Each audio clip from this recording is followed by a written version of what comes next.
Halo semua, di video kali ini saya akan membahas tentang misteri yang belum terpecahkan bernama The Grimes Sisters. Sebelum memulai videonya, saya mengucapkan terima kasih bagi kalian yang telah mengklik video ini.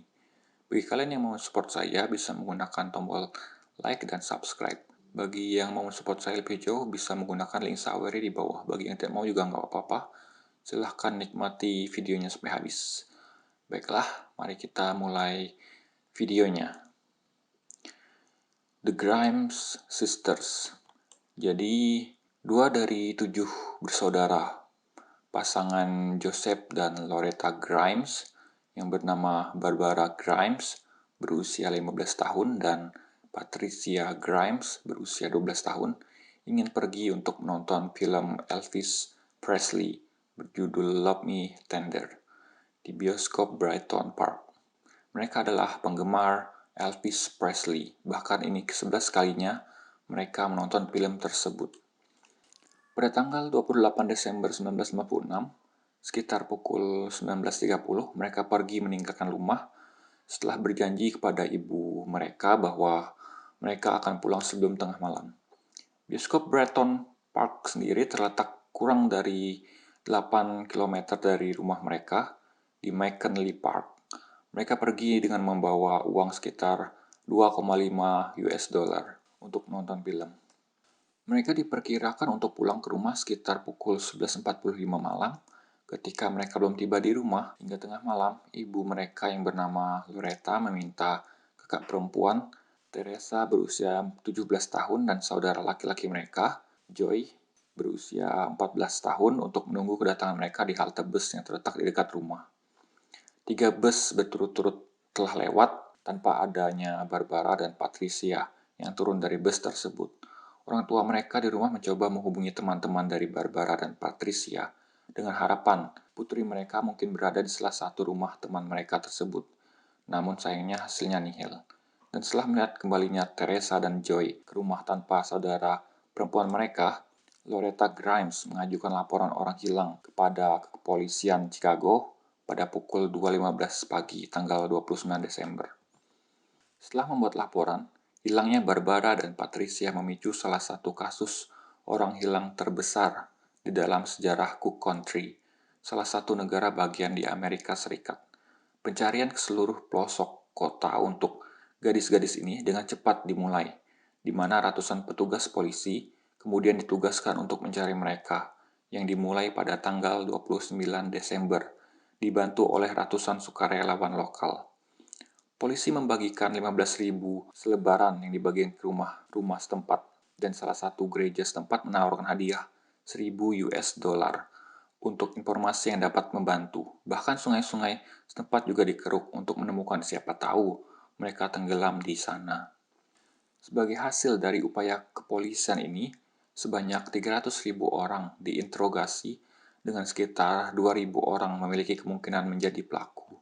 Dikarenakan media juga ikut dalam memberitakan hilangnya Barbara dan Patricia, membuat banyaknya laporan masuk, entah itu benar ataupun tidak, yang mengatakan mereka melihat Barbara dan Patricia di malam di mana mereka hilang, maupun di malam setelah mereka hilang.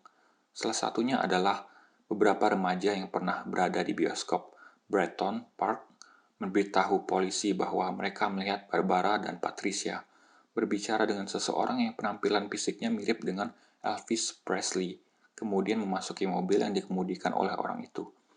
Ada beberapa penyelidik berteori bahwa Barbara dan Patricia ini melarikan diri dari rumah, atau malah menginap dengan pacarnya. Akibat dari teori ini, membuat media berinisiatif meminta Barbara dan Patricia untuk pulang ke rumah. Bahkan ada pula teori lain yang mengatakan bahwa Barbara dan Patricia ini mungkin telah melakukan perjalanan ke Nashville, Tennessee untuk melihat konsernya Elvis. Atau mereka meninggalkan rumah atas kemauan mereka sendiri sebagai cara untuk meniru gaya Elvis. Hal ini juga menyebabkan Elvis membuat permohonan di media meminta mereka untuk pulang ke rumah. Di mana dalam hal ini, teori-teori yang ada sepertinya tidak mungkin terjadi, dikarenakan mereka hanya membawa uang sebanyak 2,5 US dollar saja, serta tidak membawa pakaian lain selain apa yang mereka pakai pada saat itu. Pada tanggal 22 Januari 1957, Hampir sebulan setelah mereka menghilang, Leonard Prescott yang sedang berkendara di German Church Road, Willow Springs sekitar 26 km dari rumah Barbara dan Patricia di McKinley Park. Ketika itu, dia melihat sesuatu di luar pagar jalan. Dia berpikir bahwa apa yang dilihatnya hanyalah boneka atau manekin. Dia terus mengemudi, tetapi ketika dia mendekati rumahnya, dia mulai meragukan apa yang dia lihat. Leonard menjemput istrinya dari rumah mereka, memutar mobilnya, dan kembali ke tempat di mana dia melihat boneka tersebut. Dia memberhentikan kendaraannya dan memeriksa manekin itu. Dan alangkah terkejutnya mereka ternyata itu bukan manekin. Itu adalah tubuh dari dua orang gadis yang tidak berpakaian dan telah kaku membeku, terbaring di atas tanah yang tertutupi salju, tepat di luar pagar jalan. Mereka pun menghubungi polisi. Setelah polisi datang untuk olah TKP, mereka menemukan dua mayat ini memiliki kemiripan dengan Barbara dan Patricia, sehingga menghubungi Joseph Grimes, ayahnya Barbara dan Patricia, dan membawanya ke TKP untuk secara resmi mengidentifikasi kedua mayat tersebut.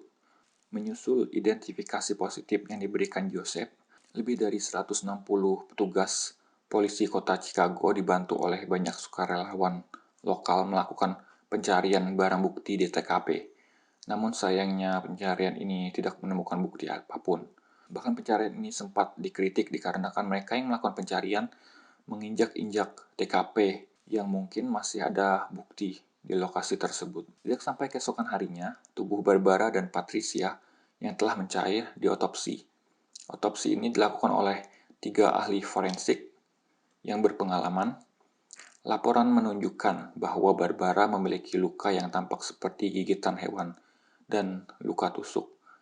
Dia juga mengalami trauma benda tumpul di wajahnya dan kepalanya. Patricia mengalami memar di wajah dan tubuhnya. Para ahli mengira bahwa kedua gadis ini menjadi sasaran pelecehan seksual saat mereka masih hidup, karena menemukan cairan pria yang ditemukan di Patricia dan percaya Barbara juga dilecehkan atau diperkosa sekitar waktu kematiannya.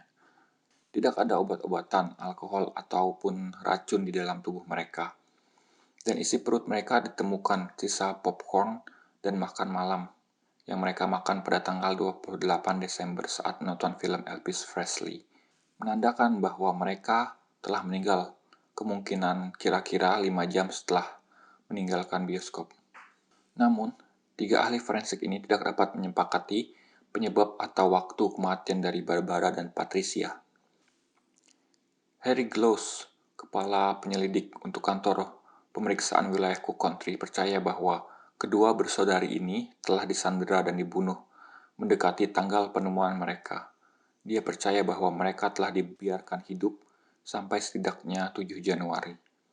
Ketika mereka ditinggalkan di luar pagar, kemungkinan mereka masih hidup. Dia percaya bahwa lapisan tipis es yang ditemukan di tubuh mereka merupakan indikasi bahwa tubuh mereka pernah hangat. Teorinya didukung oleh banyak saksi yang mengaku melihat Barbara dan Patricia setelah malam tanggal 28 Desember. Seperti contohnya, seorang penjaga keamanan memberitahu polisi bahwa dia memberi petunjuk jalan kepada gadis-gadis itu pada pagi hari tanggal 29 Desember. Dan seorang temannya Barbara yang memberitahu polisi bahwa dia melihat mereka berdua pada hari yang sama, sekitar pukul 14.30. Dan masih banyak lagi keterangan yang mengatakan bahwa mereka melihat Barbara dan Patricia setelah tanggal 28 Desember. Namun ahli forensik yang lain membantah pernyataan Harry ini. Walter McCarran percaya bahwa gadis-gadis itu telah berbaring di dekat luar pagar selama berminggu-minggu karena hujan salju dan tubuh mereka dalam kondisi baik. Hujan salju dimulai pada 9 Januari, 3 minggu sebelumnya, dan mulai mencair dengan cepat beberapa hari sebelum ditemukannya mayat mereka. Teori McCarran menunjukkan bahwa gadis-gadis itu bisa saja dibunuh segera dan kemudian disimpan di tempat lain sebelum ditinggalkan di pinggir jalan. Pada akhirnya, apapun teorinya, sertifikat kematian untuk kedua gadis itu pada akhirnya akan menyatakan penyebab kematian mereka adalah sebagai pembunuhan dan syok. Setelah dilakukan penyelidikan, terdapat beberapa pelaku dan terduga pelaku. Yang pertama adalah Edward Bedwell. Edward adalah seorang yang berusia 21 tahun yang bekerja serabutan di wilayah Chicago. Pada saat gadis-gadis itu menghilang, Edward bekerja paruh waktu sebagai pencuci piring di sebuah restoran di Chicago. Menurut pemilik restoran, dia dan seorang pria lainnya yang berada di restoran tersebut bersama dua gadis yang mirip dengan Barbara dan Patricia pada pagi hari tanggal 30 Desember. Pemilik restoran menghubungi polisi pada tanggal 24 Januari dan Edward ditangkap dan diinterogasi selama 3 hari. Edward didakwa terhadap pembunuhan Barbara dan Patricia pada 27 Januari 1957. Dia menandatangani pengakuan setebal 14 halaman, di mana dia mengklaim bahwa dia dan pria lainnya yang bernama William Cole Willingham telah menemani mereka malam itu sampai tanggal 7 Januari. Dia berkata bahwa mereka telah memberi makan hotdog kepada Barbara dan Patricia dan kemudian memukuli mereka sampai mereka mati dan meninggalkan tubuh mereka di pinggir jalan. Tapi banyak hal yang janggal dari pengakuan Edward, seperti tidak adanya potongan hotdog yang ditemukan di salah satu perut Barbara ataupun Patricia. Dari hasil otopsi juga mengatakan mereka tidak dipukuli sampai mati. William memang mengaku bersama Edward dan dua gadis lainnya pada 30 Desember, tetapi menyangkal bahwa gadis-gadis itu adalah Barbara dan Patricia, serta menyangkal keterlibatan dalam pembunuhan. Edward kemudian menarik kembali pengakuannya, menyatakan bahwa dia telah ditahan selama 3 hari dan diberitahu bahwa jika dia mengaku, mereka akan melepaskannya. Pada tanggal 6 Februari, Edward dibebaskan dengan jaminan sebesar 20.000 US dollar yang dibayarkan oleh Anonymous. Sedangkan terduga pelaku yang kedua bernama Max Plee. Max Plee adalah tersangka yang masih berusia 17 tahun, awalnya dianggap sebagai salah satu tersangka utama. Karena usianya yang masih muda, Max dilindungi oleh Undang-Undang Illinois yang mencegah remaja melakukan tes poligraf atau yang biasa dikenal dengan tes kebohongan. Meskipun demikian, Kepala Polisi Chicago yang bernama Ralph Petak membujuk remaja tersebut untuk menjalani tes poligraf, namun tidak resmi. Selama tes poligraf tidak resmi ini, Max diduga mengaku melakukan pembunuhan atas Barbara dan Patricia. Namun dikarenakan tes tersebut tidak resmi, dia tidak dapat dituntut. Dan karena kurangnya bukti, polisi terpaksa membebaskannya tanpa dakwaan. Tetapi kemudian Max dipenjara karena pembunuhan wanita muda lainnya. Yang ketiga, terduga pelakunya bernama Walter Krantz. Walter Krantz adalah seorang teknisi pipa berusia 53 tahun dan mengaku sebagai paranormal. Menelpon operator pengaduan polisi pusat Chicago pada tanggal 15 Januari untuk memberitahu operator tentang keyakinannya bahwa kedua saudari perempuan ini telah meninggal dan tubuh mereka dapat ditemukan di sebuah taman. Walter menolak untuk mengungkapkan namanya kepada operator dan hanya menyatakan bahwa dia menerawang kejadian itu di dalam mimpinya sebelum mengakhiri panggilan telepon tersebut. Meskipun demikian, operator tersebut dapat melacak panggilan ke lokasi yang terdekat dengan rumahnya. Taman-taman yang dijelaskan oleh Walter di dalam panggilannya terbukti berada kira-kira 1,6 km dari lokasi penemuan tubuh gadis-gadis itu dan akan ditemukan 1 minggu kemudian. Meskipun pada awalnya dianggap oleh polisi sebagai tersangka nomor 1 dalam kasus ini dan telah diinterogasi selama berkali-kali, Walter akhirnya dibebaskan karena kurangnya bukti.